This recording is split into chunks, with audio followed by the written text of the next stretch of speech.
The Trap Set will always be available for free, but we rely on donations from our listeners. Please visit our website at thetrapset.net and click Donate. Subscribe to our show on iTunes, and if you enjoy what you hear, give us a review.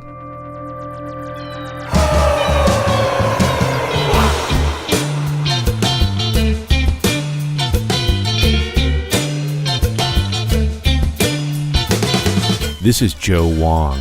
Welcome to The Trap Set, where each week we explore the lives of drummers. I want to play something for you.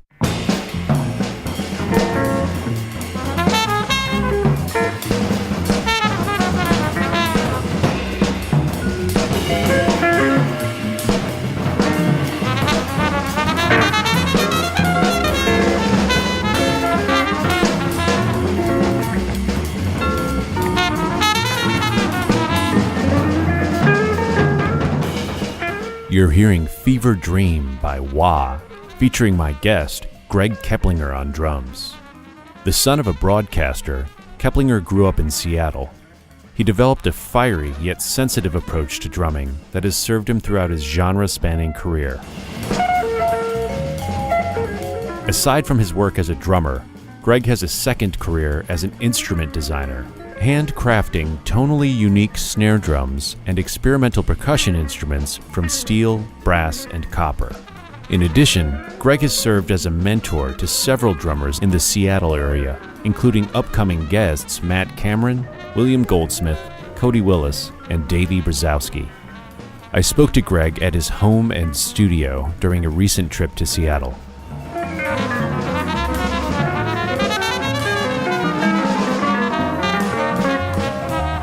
And now our conversation with Gregg Keplinger.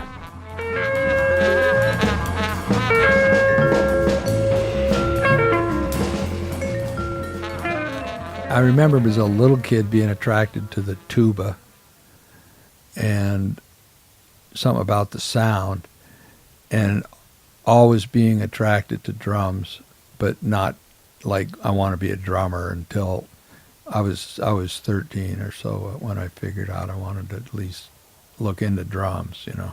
What sparked that? I guess I was about 8th grade. Went to a party. This girl had a Sandy Nelson record, and I just went out of my mind listening to that. I really, really like Krupa, always have. And Sandy Nelson was, into that same bag slightly with the soloing. And I just like that phrasing and the sounds, the snare ring and the, it's just something about it. So I kind of borrowed the record and took it home and played it. And my dad, after his show one morning, he had a studio in his house with the broadcasting. And is that where you grew up? Yeah. And one day I said, hey, listen to this, because it was more, horns and kind of big bandy, although it was backbeat stuff. And he said, well, yeah, and I made drumsticks and I was banging on everything. And he said, you want to take drum lessons? I said, yeah, right. And he said, well, I know a guy who's a drummer, So I'm thinking, my square dad knows a cat, right? Right. So he hooked me up, and I think I was 14 maybe. Just going in, I was 14 out of 8th grade. So that's when I started. Who was the teacher? A guy named Shorty Clough at a little teensy little shop down in the middle of downtown in a Fisher Studios, a studio building. Did you take to it right away when you started working with Shorty? Boy, I tell you, I was, I couldn't get the reading very fast. I studied out of books and stuff, but I just mostly played everything by ear, listened to radio, and if we had MTV then or whatever it is, videos. But once in a while, I'd go look at bands in the windows of bars and stuff, or through the windows. And Didn't you tell me that you snuck into bars and then you would hide in the coat room? Well, I knew about Coltrane and Elvin, and I wanted to see. I don't know how I was drawn to it to go to this effort, but myself and a friend went downtown, and Coltrane was playing in a. But yeah, I at that show I managed to sneak in and hide in the coat closet and watch the whole part of a set, and it was Elvin, McCoy, Richard Davis, Jimmy Garrison, Joe Brazil, I think Pharoah Sanders, and John Coltrane, and I think it's Carlos Ward, but I'm not positive. I wonder if that was maybe like the Olay No, era. It was 1960. It was the Live in Seattle era. Yeah, okay, right. Which is pretty funny because Seattle didn't have a lot going for it, and it comes out with that record. And Ohm, they recorded Ohm up here. Okay. But that just lit me up seeing Elvin. So I liked his sound, and boy, I tell you, it's almost like biting off more you can chew. Seeing that band was a major psychedelic experience. Man, you don't see people playing like that energy stuff. It's just gorgeous. I just dug it. I Still saw do. him when I was 19, and it brought me to tears. Elvin? Yeah. Yeah. Oh, yeah. Isn't that funny? That's crazy. I can experience stuff like that, too. But I was attracted to sound. I love sounds, different, gnarly, dark, crunchy sounds I like. And to me, Elvin was what he played, how he played, and his sound was like that. When did you start playing out with your own bands? I was probably 16. What were your ambitions at the time? Did you want to be a professional I just wanted drummer? to be a good drummer. I just wanted to be a good drummer. Did it seem like it was a possibility to do it as a profession? It just was a step you took. I just, you could work in bars or taverns or lounges, and lounge is a hard liquor place, and you make more money, but the music's horribler. Oh, really? There's a correlation between what kind of booze they sell and how it's the a music different sounds? crowd. Uh-huh. It was just a different crowd. Because back then they would differentiate in the licenses. Yep. So different people would hang out at a tavern versus a lounge. Well, a lounge would be food, like a Okay. dinner and hard booze, and then dance. And taverns were beer, wine, and dance.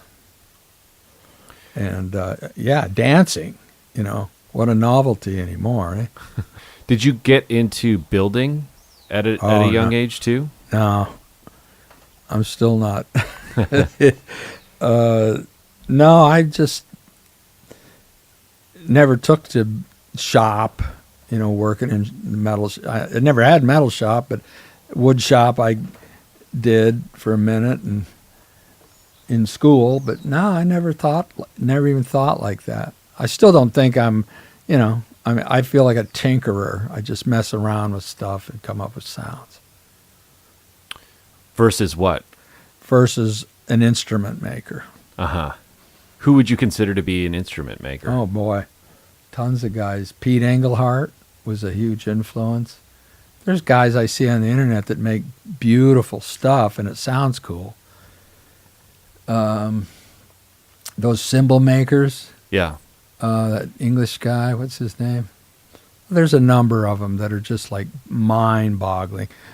Adrian Krishner, the Italian. Okay. That guy is unbelievable stuff he makes. I saw him at the Chicago show and met him. He's an awesome guy, and gad, his stuff is just, like I say, I don't make furniture, I make sound. None of this stuff is. Part of the reason it looks gnarly is because I don't have the setup to make it look pretty. So why try? I mean, is that something that you aspire to? No, or do you I like just your aesthetic? Well, I buy metal, and if it's Yeah. scratched from the floor of the shop, or before it's rolled, that's part of it. It doesn't Yeah. matter to me.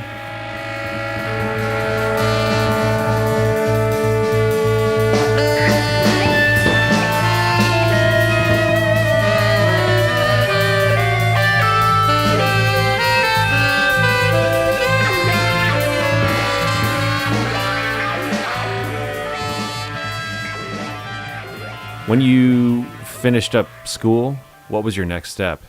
I got drafted in '65, pretty much at the big. So you were 18 and you got Yeah, drafted. Yeah, at the big build-up of the Vietnam.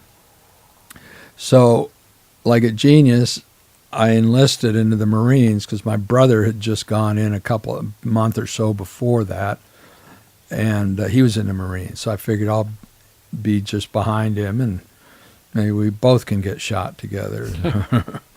That's redundant, both together. But yeah, so I enlisted, and when I went down for my final, whatever it was, paperwork or physical, or a doctor pulled me out of line and checked my stats, and I got rejected. So bang, I was free. Did your brother make it back? Yeah, he did. So you were free. I didn't have to worry about drafts, so I didn't have to hang around and go through all that horrid crap. I got out because I have no cartilage in my knee. And then I went to Mexico with a group. What was the name of the group? It was a silly name, the Ambulance Hangar. The ambulance hangar? Yeah, like an airplane hangar. But it was actually, What was the impetus to go to Mexico? Who were one you of the playing for? guys that played with, we were starting this band. He convinced me and this other guy to go down. His mother lived there, and we could hang at her place and work in Guadalajara. She lived outside of town. And we did that. And then we went to Mexico City and toured around for a while, played, starved to death, and came home. And then I went to L.A., did some stuff down there with some bands, and On the Strip? played the Whiskey A Go-Go. Were you happy at the time? Like, was it No, fun I to wasn't. do that? No. I wanted to play. I told a friend of mine, this keyboard player I grew up with, we were playing in a band. He's real frustrated. He goes, Keplinger, what do you want to do? Just what do you want to do? And I just said, man, I want to be out there. I just want to play and see how far the music can take me. A la seeing Elvin with Coltrane. So, yeah, I just wanted to play, not deal with, music being a different, its own separate language. It dawned on me that you didn't have to talk about a lot of crap if you just play. Just sit down and play it. If you know music in the forms, which was easy back then because all music, songs had forms. Sure, it was a blues or a rhythm change or yeah, whatever. yeah. Or even I like modal music, but Yeah. Today's music, the singer-songwriter, don't get me started. But so it was easier. Well, what do you mean? Like, do you long for the days back when there were more kind of standardized forms and a more standardized language between musicians? I like that, and now when I play, the improvised stuff, which I've never claimed to be a very good improviser, but I like to lose myself in the music. But I think changes over what I'm playing. Yeah. I mean, I'm within that, but I never accent like 4 bars, and I just like to play straight ahead, no bar lines. So that was always my dream, is just to play just be in the music. And Do you feel like those? I mean, it seems like now your work speaks for itself, and you make beautiful art. and It's not beautiful. art. Well, It's I think not it's art. Well, What do you consider it to be? shakers and stuff. Okay, you make beautiful instruments with which other people can create art. Yeah. So you've obviously kind of harnessed some of that energy for positive Well, things. yeah, I mean, you But- got to go for the light, be uplifting. When did you start building? 77. And do you think of yourself primarily as a musician right now? Drummer. A drummer. And the building thing is like a side thing for you?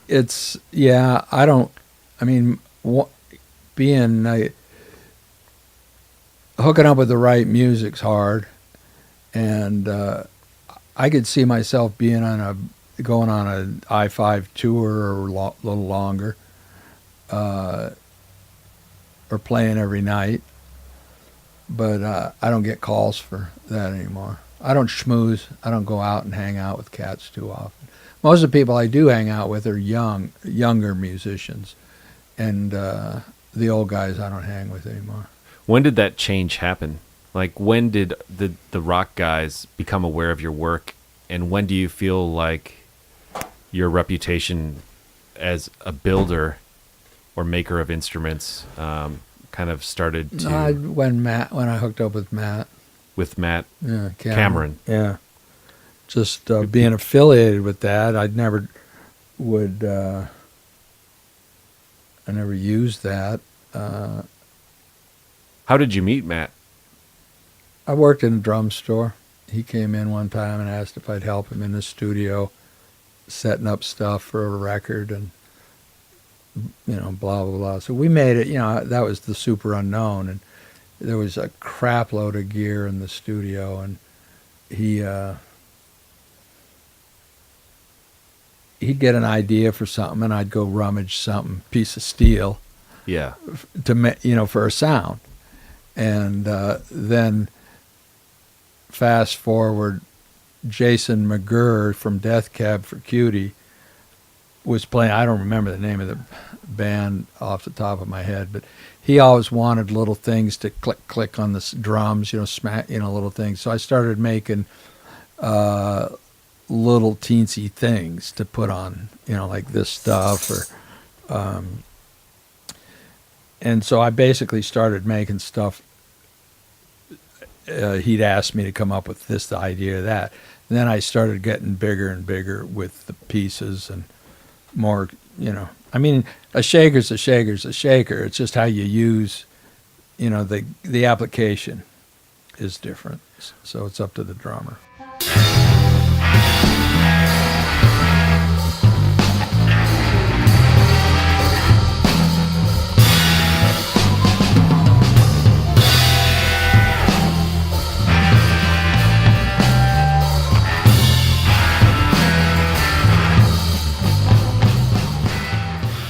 This episode of The Trap Set is brought to you in part by Colectivo Coffee. Handmade coffee since 1993. Check them out online at colectivo.com. You don't think of your instruments as art, but do you get artistic satisfaction from thinking about it and building it?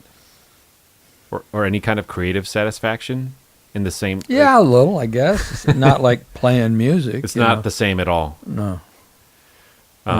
But when you look at a finished product, do you look No, at it with when I pride? come up with something that's, if I can make, it's mostly, everything is found junk, basically. All the steel, none of it's the same. Rarely is it the same. But I go through the junk barrel at the metal shop and what have you and find old, something I think that would sound good if I put something else on it to shake or jingle. So when I can come up with something really quirky, it's fun, yeah. Once you hooked up with Matt Cameron, you became somewhat in demand, not only as an instrument designer, but also as somewhat of a mentor to these younger guys and a tech. What did you bring to the table What is it about your experience that attracted them to you?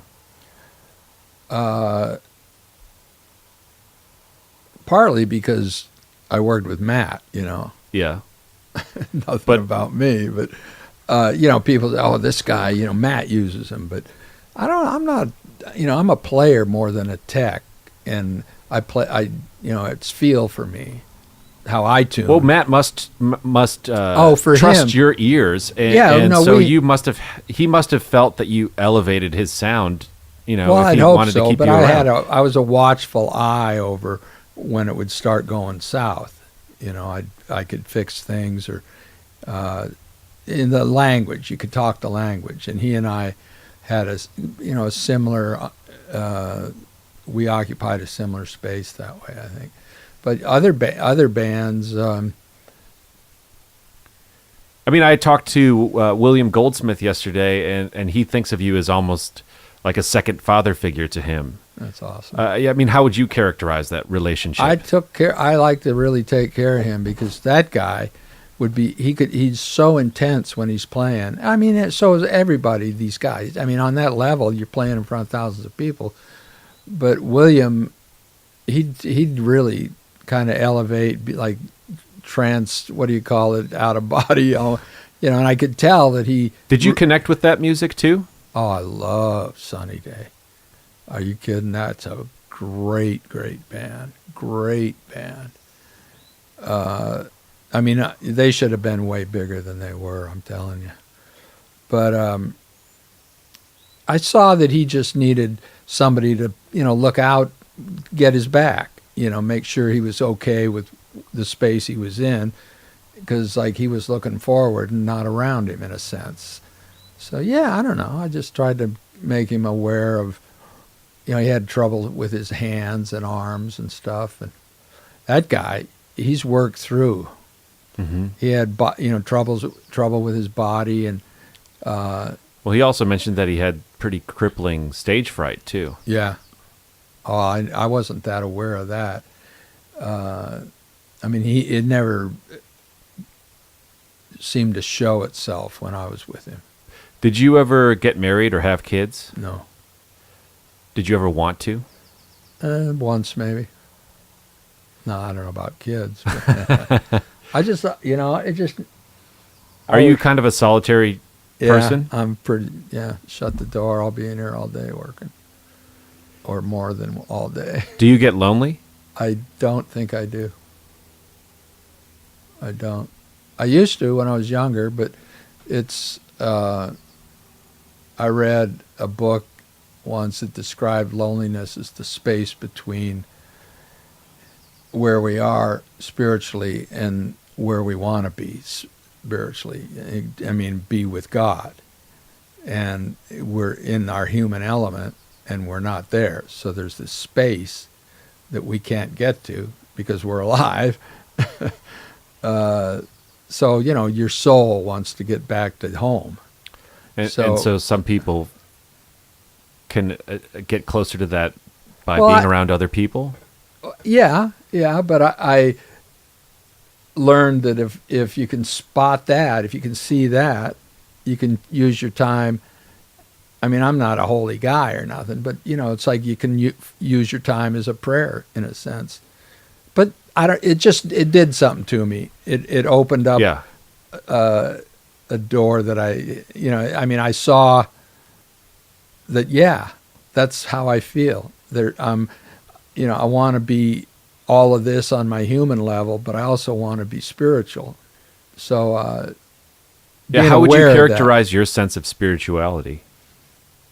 Lifting people up, thankful to Jesus, and being kind, stuff like that. Mm-hmm. Were you raised in any particular?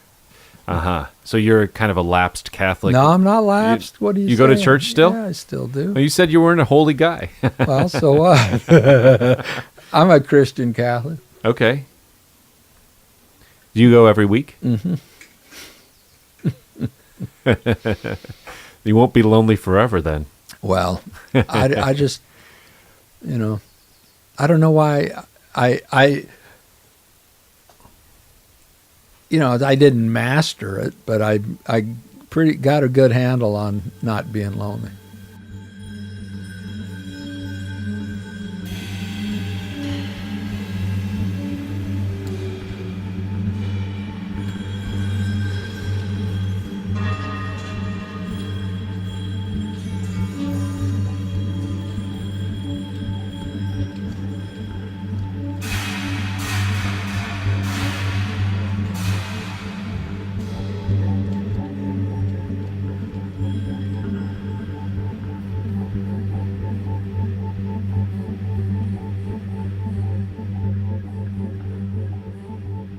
Did you ever feel different from other people, like an other? Or have you had an easy time relating to other people, more or less? I think now that I'm older, I relate well to people. But when I was, in my 20s, I was pretty dark. I mean, I was cool with people, but I didn't gravitate to people. I was pretty, just growing up, man. You're broken and you got to fix yourself. Going through school and all that crap and how people treat you, you got to find yourself and weed it out. So yeah, I was pretty reclusive. And where do you want to go from here? You're playing inside the music. You feel like you're getting there. You're busier than ever. Are you the kind of person that makes plans? I used to kind of sketch out ideas, but anymore I don't. I just kind of get up and whatever's in front of me I go for. Do you have a sense of faith that things will work out in the end?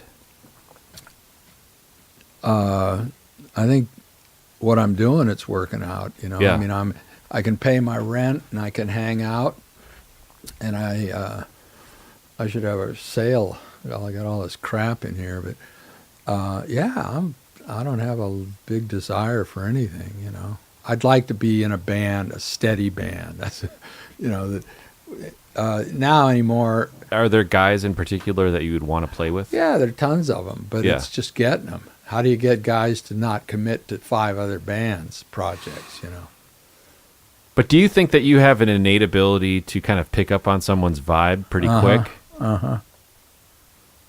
Yeah, it can get. It's funny, if you think about it, like you're talking to the person in front of you, and there's a person off to your right. I can get that guy's energy real easy too. So, just that peripheral kind of thing.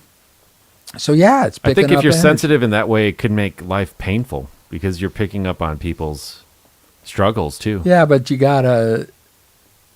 You can cheer them on, but you can't hang on to them so they won't sink. Right. It's like, or you'll sink.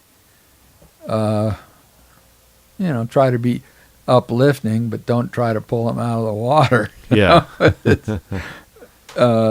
You just to support people emotionally, try to build them up out of your experience. But, I mean, it is sad, because you can't. Yeah. Save them if they're, they got to do it themselves. Yeah. That's a drag. And it's like in a family thing, you through life with family, everybody's connected by that one thing, but everybody's different within it. It took me a while to figure that out. That we all had the same experience, but we perceive it different. And picking up on people's energy is like that. It's you read that somebody's depressed or anxious, or they want to get in on something, or they want to be part of the conversation. So you try to bring them in and be open to people. That's inclusion kind of thing. Who mentored you? Who lifted you up? As a player? As a person. Or as a player? A friend of mine, Joe Kramus, priest, taught me a lot, and Lee Hightower, another priest. Did you ever think about becoming a priest? Oh, yeah. Yeah. You're the drum priest. Yeah. The drum minister. Yeah, no. Why did you decide not to do it? I don't think I had the wherewithal for the studies. I know I didn't. I'm kind of a dreamer. Don't focus. Couldn't focus on it. I mean, if you think about it, you are kind of living a priest-like No. existence in some ways, right? You're a solitary man. Yeah, well, You're deep into your craft, and you lift people up. well, if that's it in a nutshell, I think I don't know. we got to get you a collar. Yeah. No, it's just You can get ordained on the internet these days, yeah, man. right. I bet you would be a good wedding officiant. No. Yeah, it's just being a decent cat, trying to That's the hardest thing to do, right? Like, just It to go ain't through easy. life and be good. not be afraid to talk to people. I went up to a guy yesterday who was sitting on the curb, had all his belongings with him in bags, and I was going to give him some money, just say, "Hey, you okay?" And I started walking up to him, and he ran away, left his stuff. Okay, but probably thought I was a cop or something. So yeah, just main thing, lifting people up. I think that's a great place to end it. Gregg Keplinger, thank you so much. Thank you. The Trap Set is produced by me, Joe Wong, along with Chris Karwowski, who also edits the program. Follow us on Twitter, Instagram, and Facebook at The Trap Set, and visit our website, thetrapset.net, to subscribe to our show for free. If you enjoyed what you heard today, please donate to our show. If you can't afford to donate, please tell a friend and give us a good rating on iTunes. Send your feedback and guest requests to thetrapset@gmail.com.